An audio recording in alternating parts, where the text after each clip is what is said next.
अथ षड्विंशोऽध्यायः। महदादि भिन्न भिन्न तत्वों की उत्पत्ति का वर्णन।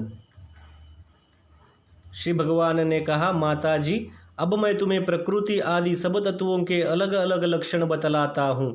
इन्हें जानकर मनुष्य प्रकृति के गुणों से मुक्त हो जाता है। आत्मदर्शन रूप ज्ञान ही पुरुष के मोक्ष का कारण है और वही उसकी अहंकार रूप हृदय ग्रंथि का छेदन करने वाला है, ऐसा पंडित जन कहते हैं। उस ज्ञान का मैं तुम्हारे आगे वर्णन करता हूँ। यह सारा जगत जिससे व्याप्त होकर प्रकाशित होता है वह आत्मा ही पुरुष है। वह अनादि निर्गुण प्रकृति से परे अंतःकरण में स्फुरित होने वाला और स्वयं प्रकाश है। उस सर्वव्यापक पुरुष ने अपने पास लीला विलास पूर्वक आई हुई अव्यक्त और त्रिगुणात्मिका वैष्णवी माया को स्वेच्छा से स्वीकार कर लिया है। लीला परायण प्रकृति अपने सत्वादि गुणों द्वारा उन्हीं की अनुरूप प्रजा की सृष्टि करने लगी। यह देख पुरुष ज्ञान को आच्छादित करने वाली उसकी आवरण शक्ति से मोहित हो गया, अपने स्वरूप को भूल गया। इस प्रकार अपने से भिन्न प्रकृति को ही अपना स्वरूप समझ लेने से पुरुष प्रकृति के गुणों द्वारा किए जाने वाले कर्मों में अपने को ही कर्ता मानने लगता है। इस कर्तृत्वाभिमान से ही अकर्ता स्वाधीन साक्षी और आनंद स्वरूप पुरुष को जन्म मृत्यु रूप बंधन एवं परतंत्र की प्राप्ति होती है।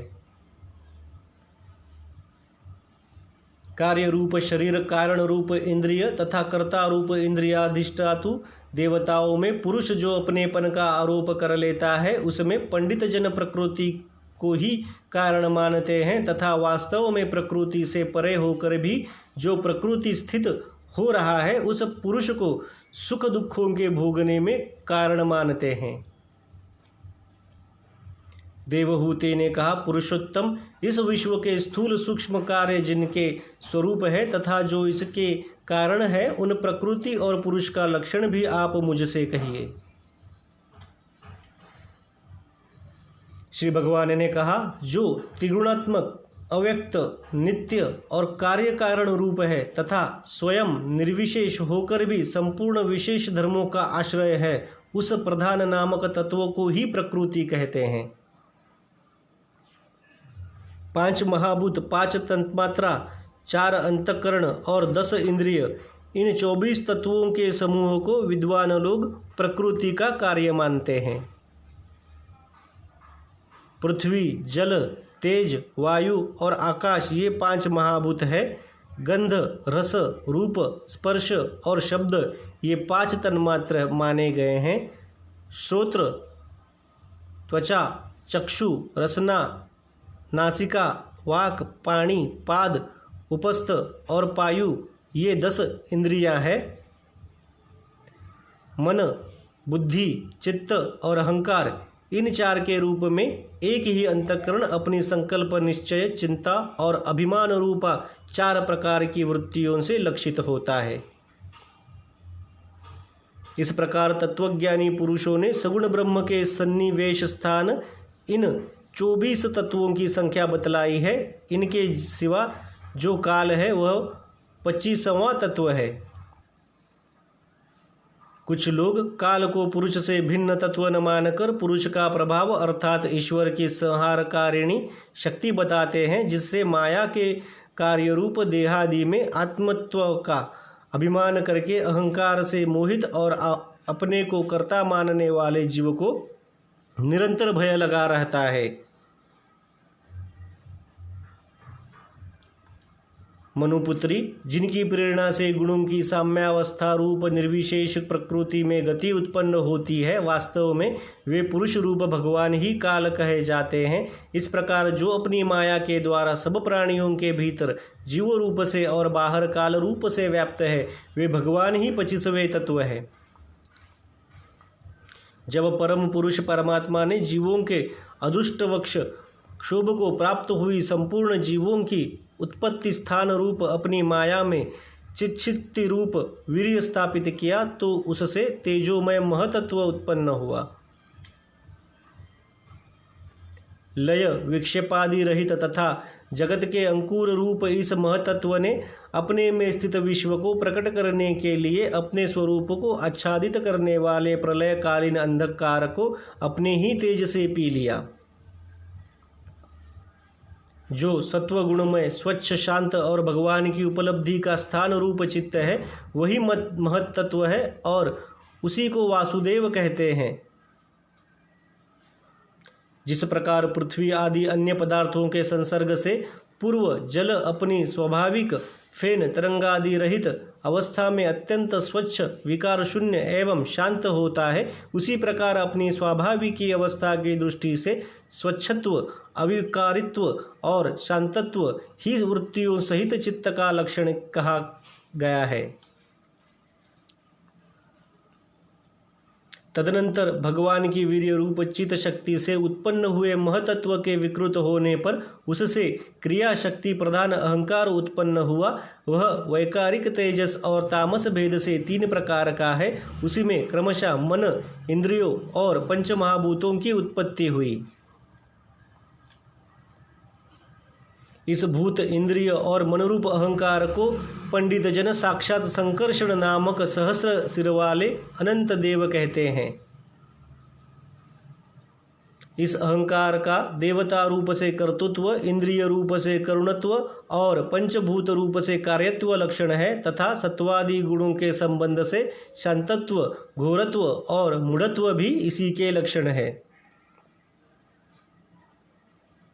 उपर्युक्त 3 प्रकार के अहंकार में से वैकारिक अहंकार के विकृत होने पर उससे मन हुआ, जिसके संकल्प विकल्पों से कामनाओं की उत्पत्ति होती है। यह मनस्तत्व ही इंद्रियों के अधिष्ठाता अनिरुद्ध के नाम से प्रसिद्ध है। योगी जिन शरतकालीन नीलकमल के समान श्याम वर्ण वाले इन अनिरुद्ध जी की शनै शनै मन को वशीभूत करके आराधना करते हैं।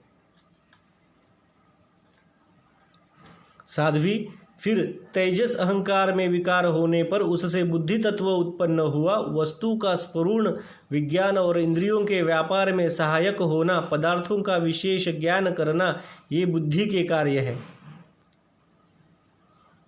वृत्तियों के भेद से संशय, विपर्यय, विपरीत ज्ञान, निश्चय, स्मृति और निद्रा भी बुद्धि के ही लक्षण है। यह बुद्धि तत्व ही प्रद्युम्न है। इंद्रिया भी तेजस अहंकार का ही कार्य है। कर्म और ज्ञान के विभाग से उनके कर्मेंद्रिय और ज्ञानेंद्रिय 2 भेद है। इनमें कर्म प्राण की शक्ति है और ज्ञान बुद्धि की। भगवान की चेतना शक्ति से प्रेरणा से तामस अहंकार के विकृत होने पर उससे शब्द तंत्र मात्र का प्रादुर्भाव हुआ। शब्द तंत्र मात्रा से आकाश तथा शब्द का ज्ञान करने वाली श्रोत्रेंद्रिय उत्पन्न हुई। अर्थ का प्रकाशन होना, ओट में खड़े हुए वक्ता का भी ज्ञान करा देना और आकाश का सूक्ष्म रूप होना, विद्वानों के मत में यही शब्द के लक्षण है। भूतों को अवकाश देना, सबके बाहर भीतर वर्तमान रहना तथा प्राण इंद्रिय और मन का आश्रय होना, ये आकाश के वृत्ति कार्य रूप लक्षण है। फिर शब्द तन्मात्र के कार्य आकाश में काल गति से विकार होने पर स्पर्श तंत्र मात्र हुआ और उससे वायु तथा स्पर्श का ग्रहण कराने वाली त्वागींद्रिय त्वचा उत्पन्न हुई। कोमलता, कठोरता, शीतलता और उष्णता तथा वायु का सूक्ष्म रूप होना, ये स्पर्श के लक्षण है। वृक्ष की शाखा आदि को हिलाना, तृणादि को इकट्ठा कर देना, सर्वत्र पहुँचाना, गंधादि युक्त द्रव्य को घ्राणेन्द्र इंद्रियों के पास तथा शब्द को श्रोत्रेंद्रिय के समीप ले जाना तथा समस्त इंद्रियों को कार्य शक्ति देना, ये वायु की वृत्तियों के लक्षण है। तदनंतर देव की प्रेरणा से स्पर्श तंत्र मात्र विशिष्ट वायु के विकृत होने पर उससे रूप तन्मात्र हुआ तथा उससे तेज रूप को उपलब्ध कराने वाली नेत्रेंद्रिय का प्रादुर्भाव हुआ।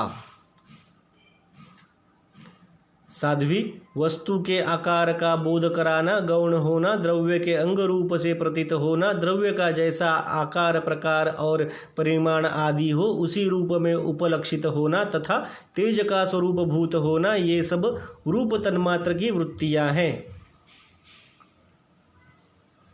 चमकना, पकाना, शीत को दूर रखना, सुखाना, भूख प्यास पैदा करना और उनकी निवृत्ति के लिए भोजन एवं जलपान कराना, ये तेज की वृत्तियां हैं। फिर दैव की प्रेरणा से रूप तंत्र मात्रामय तेज के विकृत होने पर उससे रस तन्मात्र हुआ और उससे जल तथा रस को ग्रहण करने वाली रसनेन्द्रिय जिह्वा उत्पन्न हुई। रस अपने शुद्ध स्वरूप में एक ही है, किंतु अन्य भौतिक पदार्थों के संयोग से वह कसैला, मीठा, तीखा, कड़वा, खट्टा और नमकीन आदि कई प्रकार का हो जाता है। गीला करना, मिट्टी आदि को पिंडाकर बना देना, तृप्त करना, जीवित रखना, प्यास बुझाना, पदार्थों को मृदु कर देना, ताप की निवृत्ति करना और कृपादि में से निकाल लिए जाने पर भी वहाँ बार बार उत्पन्न प्रकट हो जाना, ये जल की वृत्तियाँ है। इसके पश्चात दैव प्रेरित रस स्वरूप जल के विकृत होने पर उससे गंध मात्र हुआ और उससे पृथ्वी तथा गंध को ग्रहण करने वाली घ्राणेन्द्रिय प्रकट हुई। गंध एक ही है, तथापि परस्पर मिले हुए द्रव्य भागों की न्यूनाधिकता से वह मिश्रित गंध, दुर्गंध, सुगंध, मूर्ध्र, तीव्र, अम्ल, खट्टा आदि अनेक प्रकार का हो जाता है। प्रतिमादि रूप से ब्रह्म की साकार भावना का आश्रय होना, जल आदि कारण तत्वों से भिन्न किसी दूसरे आश्रय की अपेक्षा किए बिना ही स्थिति रहना, जल आदि अन्य पदार्थों को धारण करना, आकाश आदि का अवच्छेदन होना, घटाकाश, मठाकाश आदि भेदों को सिद्ध करना तथा परिणाम विशेष से संपूर्ण प्राणियों के स्त्री तत्व, पुरुषत्व आदि गुणों को प्रकट करना, ये पृथ्वी का कार्य रूप लक्षण है। आकाश का विशेष गुण शब्द जिसका विषय है वह श्रोतेंद्रिय है, वायु का विशेष गुण स्पर्श जिसका विषय है वह त्वागेंद्रिय है, तेज का विशेष गुण रूप जिसका विषय है वह नेत्रेंद्रिय है, जल का विशेष गुण रस जिसका विषय है वह रसनेन्द्रिय है और पृथ्वी का विशेष गुण गंध जिसका विषय है उसे घ्राणेन्द्रिय कहते हैं। वायु आदि कार्य तत्वों में आकाश आदि कारण तत्वों के रहने से उनके गुण भी अनुगत देखे जाते हैं, इसलिए समस्त महाभूतों के गुण शब्द, स्पर्श, रूप, रस और गंध केवल पृथ्वी में ही पाए जाते हैं। जब महतत्व, अहंकार और पंचभूत ये 7 सत्व परस्पर मिल न सके, पृथक पृथक ही रह गए, तब जगत के आदि कारण श्री नारायण ने काल, अदृष्ट और सत्वदा की गुणों के सहित उनमें प्रवेश किया। फिर परमात्मा के प्रवेश से शुद्ध और आपस में मिले हुए उन तत्वों से एक जड़ अंड उत्पन्न हुआ। उस अंड से इस विराट पुरुष की अभिव्यक्ति हुई। इस अंड का नाम विशेष है। इसी के अंतर्गत श्रीहरि के स्वरूप भूत 14 भुवनों का विस्तार है। यह चारों ओर से क्रमशः एक दूसरे से 10 गुने जल, अग्नि, वायु, आकाश, अहंकार और महतत्व इन 6 आवरणों से घिरा हुआ है। इन सब के बाहर 7वां आवरण प्रकृति का है। कारणमय जल में स्थित उस तेजोमय अंड से उठकर उस विराट पुरुष ने पुनः उसमें प्रवेश किया और फिर उसमें कई प्रकार के छिद्र किए। सबसे पहले उसमें मुख प्रकट हुआ, उसके वाक्येंद्रिय और उसके अनंतर का वाक का अधिष्ठाता अग्नि उत्पन्न हुआ। फिर नाक के छिद्र नथुने प्रकट हुए, उनसे प्राण सहित घ्राणेन्द्रिय उत्पन्न हुई। घ्राण के बाद उसका अधिष्ठाता वायु उत्पन्न हुआ। तत्पश्चात नेत्र गोलक प्रकट हुए, उनसे चक्षु इंद्रिय प्रकट हुई और उसके अनंतर उसका अधिष्ठाता सूर्य उत्पन्न हुआ। फिर कानों के छिद्र प्रकट हुए, उनसे उनकी इंद्रिय श्रोत्र और उसके अभिमानी दिग्देवता प्रकट हुए। इसके बाद उस विराट पुरुष के त्वचा उत्पन्न हुई, उसमें रोम, मूंछ, दाढ़ी तथा सिर के बाल प्रकट हुए और उनके बाद त्वचा की अभिमानी औषधियाँ, अन्न आदि उत्पन्न हुई। इसके पश्चात लिंग प्रकट हुआ। उससे वीर्य और वीर्य के बाद लिंग का अभिमानी आपोदेव जल उत्पन्न हुआ। फिर गुदा प्रकट हुई, उससे अपान वायु और अपान के बाद उसका अभिमानी लोकों को भयभीत करने वाला मृत्यु देवता उत्पन्न हुआ।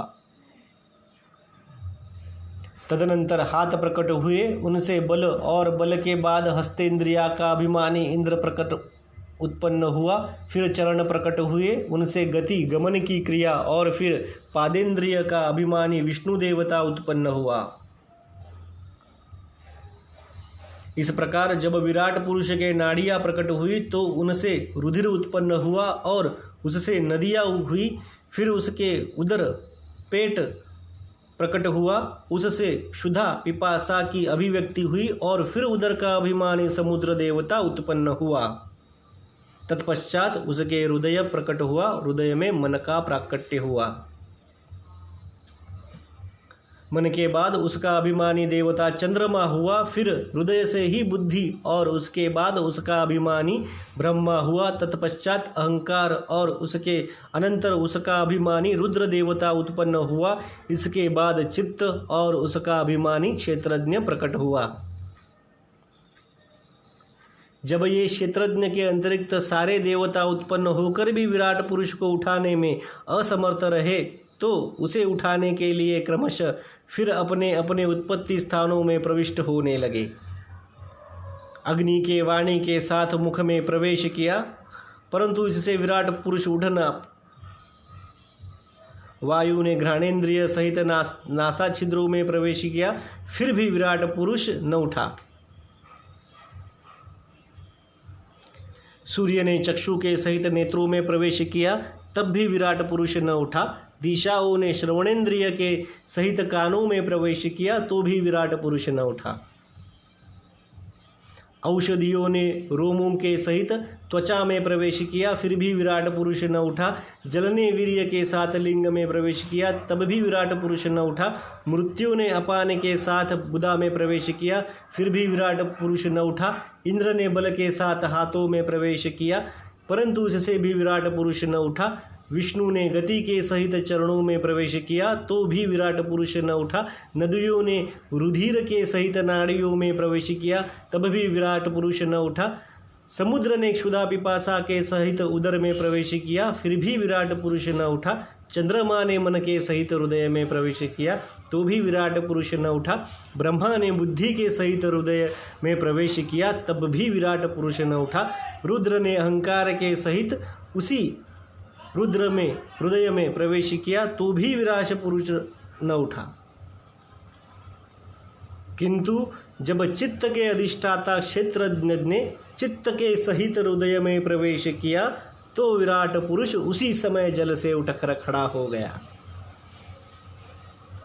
जिस प्रकार लोक में प्राण, इंद्रिय, मन और बुद्धि आदि चित्त के अधिष्ठाता क्षेत्रज्ञ की सहायता के बिना सोए हुए प्राणी को अपने बल से नहीं उठा सकते, उसी प्रकार विरूढ़ पुरुष को भी वे क्षेत्रज्ञ परमात्मा से, जिस प्रकार लोक में प्राण, इंद्रिय, मन और बुद्धि आदि चित्त के अधिष्ठाती क्षेत्रज्ञ की सहायता के बिना सोए हुए प्राणी को अपने बल से नहीं उठा सकते, उसी प्रकार विराट पुरुष को भी वे क्षेत्रज्ञ परमात्मा के बिना नहीं उठा सके।